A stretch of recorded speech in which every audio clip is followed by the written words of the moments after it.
Hey guys and girls, welcome to the second episode of the 6th house astrology video, and I hope you enjoyed the 6th house astrology video part 1, in which I tried my level best to give you a new perspective to look at the 6th house, which you would not find in the text or otherwise.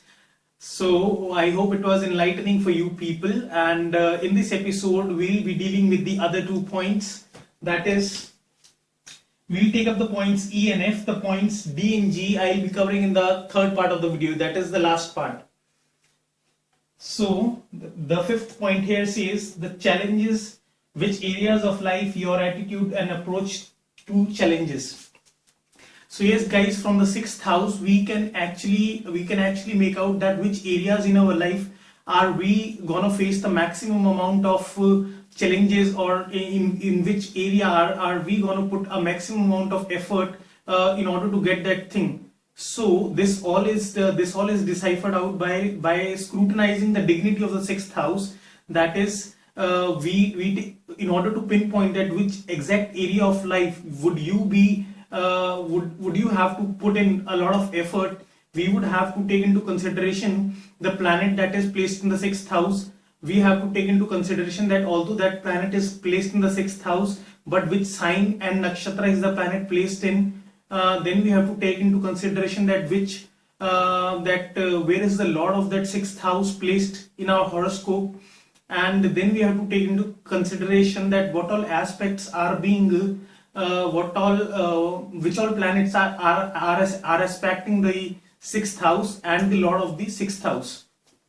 So after doing all the thorough analysis and how to do all those thorough analysis, I have already, like I have been telling you, I have made those previous basic of astrology videos, and in those videos you can watch the part 3 and part 4, wherein I have discussed how to make accurate predictions in astrology and what are aspects in astrology. So for those of you who are new to all these terms, they may just type in how to make accurate predictions in astrology by RISHU, and what are aspects in astrology by RISHU. My videos will pop up. You can just note down the stuff, understand the stuff, come back to this video, would actually make total sense to you. And those videos are, although are lengthy, but they are lengthy because I have tried to simplify the stuff. I have tried to convey the knowledge of making the accurate predictions in the simplest yet in the most sophisticated manner. So guys, if you have by looking at the 6th house, we can actually decipher that which area of life are you going to face the maximum amount of challenges. Are you going to face the maximum amount of challenges in the field of business, or is it that you will face the maximum amount of challenges when it comes to the love affairs, or is it the health that will remain the major area of your life, wherein you would have to put in a lot of struggle in order to restore your health, in order to get your body back to its normal rhythm. And if what if like I'll validate it with the examples. We won't go into the in-depth. I'll be taking the in-depth thing in the second point. So let's suppose if you have a planet like Venus placed in the 6th house, then what does Venus stand for? Venus stands for the luxuries of life, the sensual pleasures of life. Venus stands for the sensual pleasures of life. Could be anything. It could be fine dining, good garments, expensive clothing. It could be luxury cars. It could be even wealth. And Venus also stands for the love affairs. So the presence of Venus here actually indicates that you would have to put in a lot of struggle in order to be successful in those love affairs, and getting the luxuries of life, like fine dining, good garments, and the rest of the things that are related to the planet Venus. You will have to put in a lot of effort before you finally get them. Now here's the thing about the 6th house, that 6th house doesn't deny you those things, but it's just that you have to put in a lot of effort to finally get it. And one more thing I want to tell about is that if you have a planet Venus placed in the 6th house, then although it's not a sure shot indication that you're gonna be divorced, or you're gonna be what do I say, your marriage is going to end up in divorce. But just be careful, just be careful and cautious, because there are many more elements, like I told you, that go into consideration before making the prediction that will be 90 to 95% correct. But in case you have Venus in the 6th house, please be careful in relationships. And secondly, if you have a planet like Saturn in the 6th house, then what does Saturn stand for? Saturn is the Karaka of profession. It's the planet of structure, organization, planning. It's the planet of hard work, persistence, perseverance.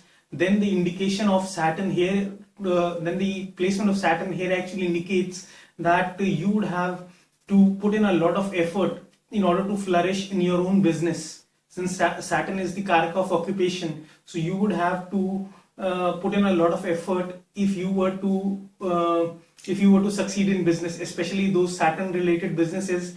That is, if you are into the machinery business, if you are into the business of what do I say, that involves the use of iron ore. If you are into the business of oil, then you would have to put in a lot of effort in those businesses before you finally reach where you want to.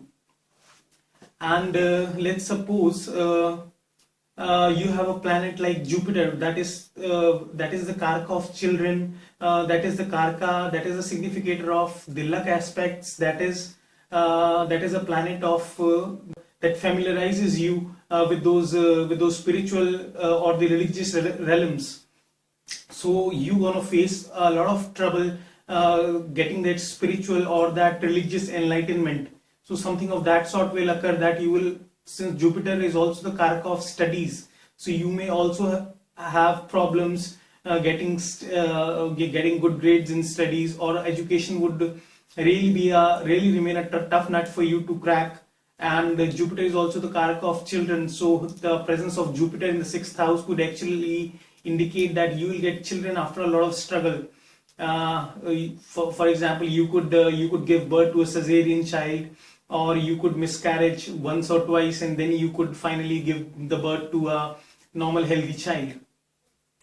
But here's one thing, like I told you, that you should not jump to conclusion in astrology very quickly, and this is where most of the Vedic astrology predictions go wrong. This is why, because people just they just murmur the stuff, they just put in their heads the stuff that is written in the textbooks and close their psychology from there onwards. But let's suppose if you have a planet like Saturn in the 6th house, and it is exalted, or if the planet Saturn is placed in a sign of Libra, where is it exalted, or Saturn is placed in the 6th house and the Lord of the 6th house is beautifully placed, then what could happen is that instead of struggling in the business sphere, you could be one individual who might be a oil manufacturer, or you might be involved in the iron or steel business, or you might be doing any of the menial jobs related with Saturn. And since that Lord of that house is very well placed, you will easily gain success. So it's just that you would have to put in effort, and after a little while only you will get the results. Similar goes for Jupiter. If Jupiter is placed here in the sign of Cancer, where it gets exalted, or if the Jupiter is placed in any sign and the Lord of that 6th house is placed in a good position, then although you may get children with difficulty, but when you get those children, they'll bring a lot of happiness into your life. Let's suppose if Jupiter here indicates struggle in studies, but if the Lord of that house is well placed, or Jupiter is exalted, then although you will have to put in a lot of effort to get those good grades, but finally you will emerge as a person who will remember those lessons for lifetime. If you have you would not be one of those persons who would just mug up the stuff and vomit it out on the paper, but you would remember those lessons, those Jupiterian and the study lessons for sure, and quite likely are the chances that you might be using them, using your knowledge in some kind of a business or in some other area of the life. Similar goes for Venus. If you have the planet Venus here, but it is exalted, or the Lord of this sixth house is well placed, then what could happen is that you may get divorced, or you may get into a relationship before marriage. You might have committed to that individual. Finally, that alliance broke up, and now you decided to marry a person. But the moment you get into the second relationship, you gonna meet a person who gonna introduce you to the totally new horizons, who gonna open to you the whole new world of opportunities, and the new partner is gonna bring a bountiful enthusiasm, zeal that was missing in your life earlier. So never make the predictions just based on a single planetary placement. And what else can we make out from the sixth house? Let's suppose if Saturn is placed in the sixth house, and the Lord of, and let's suppose whatever is the Lord, let's suppose this it's 5 written over here. So the Lord of this house is in the sixth house, Sun. Then what it could actually indicate is that since Saturn and Sun are arch enemies, that then it can indicate that in business you will face a lot of trouble from the figures that are represented by Sun. That is, in your business you will face a lot of criticism from the politicians, from the CEO, from the people who hold a dominant post in your society. So any of those ministers of regulatory affairs, any of those people who are into this heads of CBIs and all, would constantly be conducting raids and inspection sessions in your in your factory premises, and you might be wondering that why I am being the target of these people. I am paying off my taxes, I am reimbursing the debt I have taken from the bank on time, I am doing all those things in a very legitimate and a constitutional manner. Then why am I treated like as if I am manufacturing a life-threatening drug? But this is what life is. You cannot overcome the karmic debt that you have to pay. And let's suppose if you have a combination of Saturn and Venus placed in the sixth house, then it could indicate, since Saturn is the karaka of profession, Venus is the karaka of women or love affairs or sensual pleasures, and they both are placed in the sixth house of hurdles, difficulties, obstacles, then what could indicate is that this person would face a lot of trouble from the women in his business. So he might be running the business, but he might constantly be coming across women who might actually harm him in some manner or the other, or might insult him in some manner or the other, or might incur him a great amount of wealth loss by some means or the other.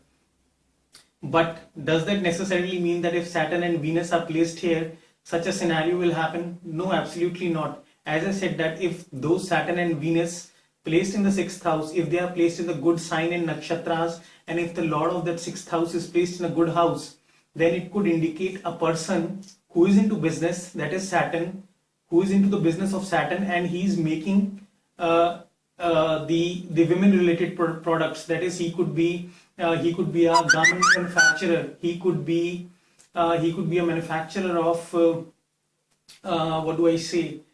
he could be a manufacturer of wine. Wine is not associated with Saturn, but he could probably be a manufacturer of garments or any of those chemical products that are used in the women cosmetics. So this is the way you look at all those things. Now, what all other example can I give you? Let's suppose if you have the combination of Jupiter and Venus placed in your sixth house, and let's suppose that they are placed in a bad sign.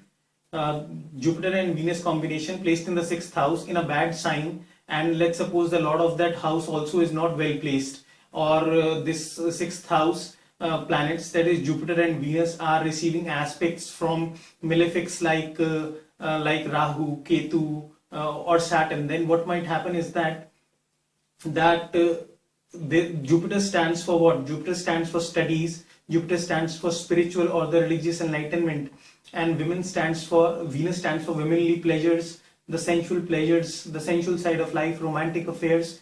So what we can make out in that case is that the womanly pleasures, the lust for the luxuries and the conveniences in life will deviate this person from the studies, and that will be the probable reason that he might not do good in studies, or the women community might halt the this person's path or this person's efforts to get that spiritual or the religious enlightenment. But what if the other case? What if Jupiter and Venus are placed in the 6th house and they are placed in a good sign in nakshatra and the lord of that house is well placed? Then what could happen is that, what is Jupiter? Jupiter is a planet of children, Jupiter is a planet of luck, Jupiter is a planet of studies, and Venus has to do with as I already told you, love affairs, romantic alliances. It also represents any womanly figure that other than our sisters and our mothers.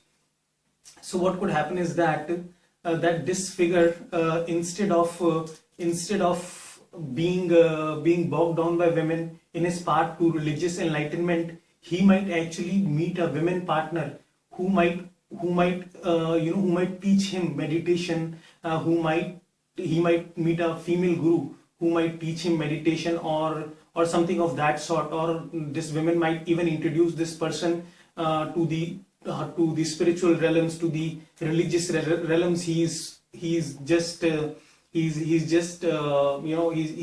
lusting for. So this is the way the predictions are to be made regarding the 6th house in Vedic astrology. And guys, the other thing that we can see from the 6th house is that what would be your approach in case you come across any of those challenges in life, which we all come across, as I have already described in the 6th house astrology episode. So what would be your approach basically to deal with those challenges?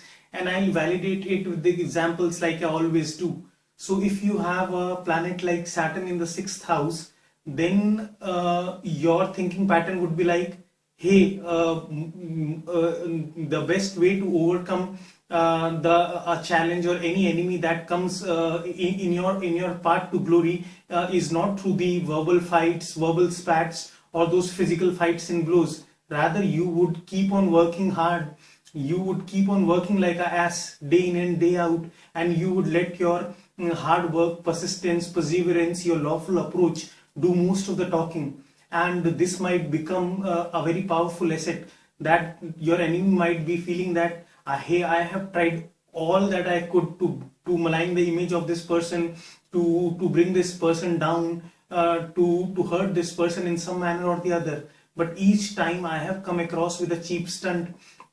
This guy just seems to ignore me, and he just shows the greater amount of resilience every time I come up with something that is trivial and flimsy in nature. And this battleground is rather becoming too boring a place for me to follow, since this person is totally passive to my cheap tricks. So this could be a Saturnian way of overcoming the enemies, or eroding the bad intentions of the enemies.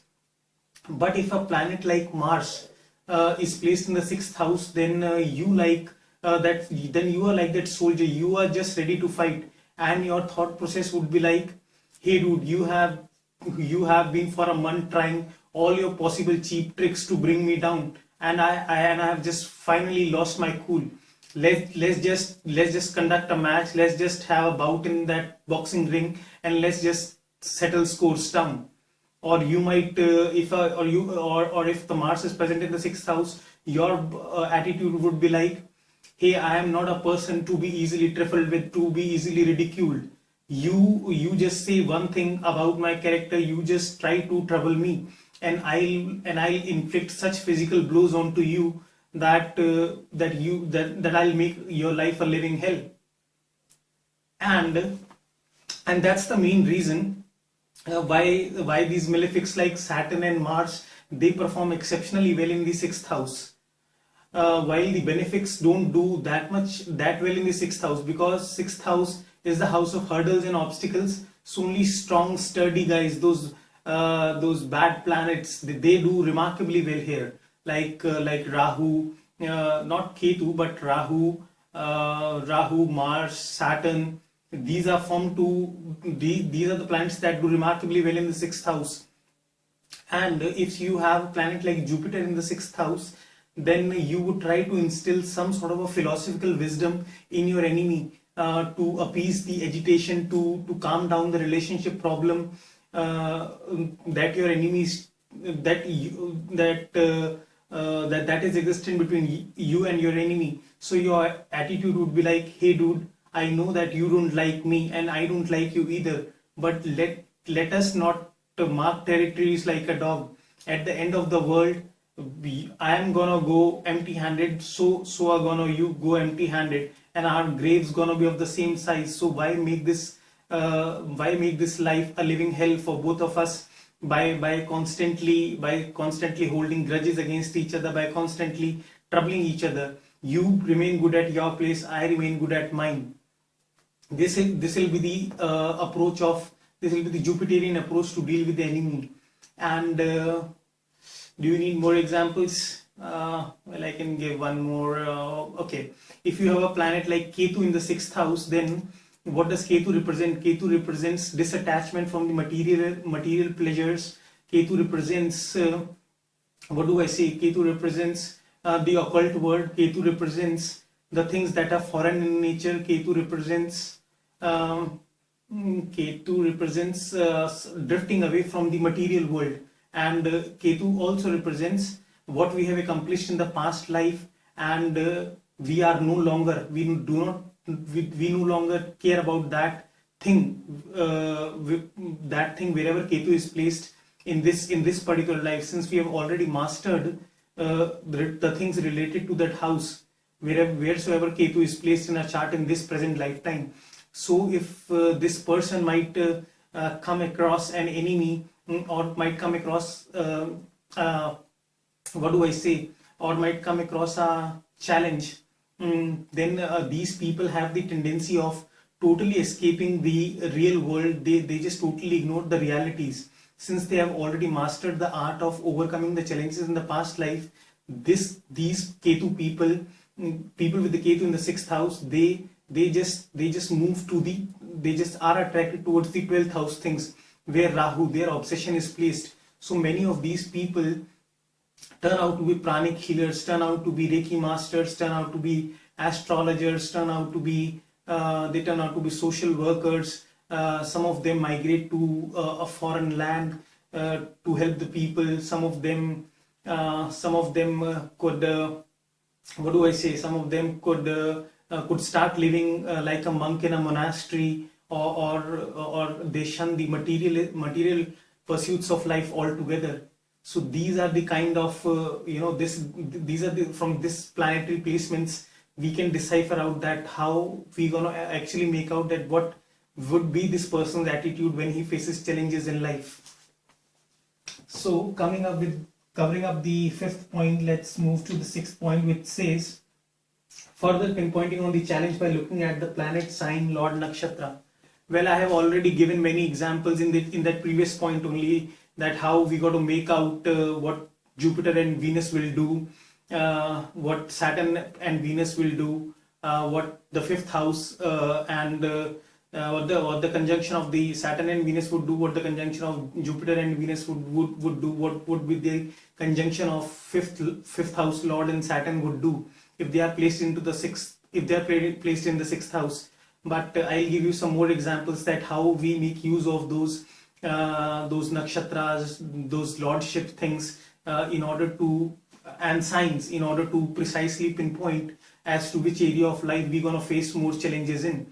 So let's suppose if a planet Mercury is placed in the sixth house, and it is placed in the sign of say Scorpio, then Mercury actually represents our skin in Vedic astrology. It represents the quality of our skin in Vedic astrology, and it is placed into the 6th house of hurdles, obstacle, diseases, and 8th house Scorpio. Scorpio, the sign represents the sexual organs. So this guy might suffer from some skin related problems in the sexual parts, or let's suppose if you have a planet like Saturn in the sign of Gemini, let's suppose, then Saturn is the karaka of the bone marrow in an individual's horoscope, and it is placed into the sign of Gemini, which represents hands. So especially during that Saturn period, you must be careful that you may not get a fracture in your hand. So this is the way we make predictions in Vedic astrology. So guys, it's time to wrap up the second part of the 6th house astrology video. I hope you enjoyed it, and for those of you who would like to see me again, please do subscribe to my channel. Till then, this goodbye, namaste from my side, and enjoy your day and do whatever you want to do. Bye people, love you.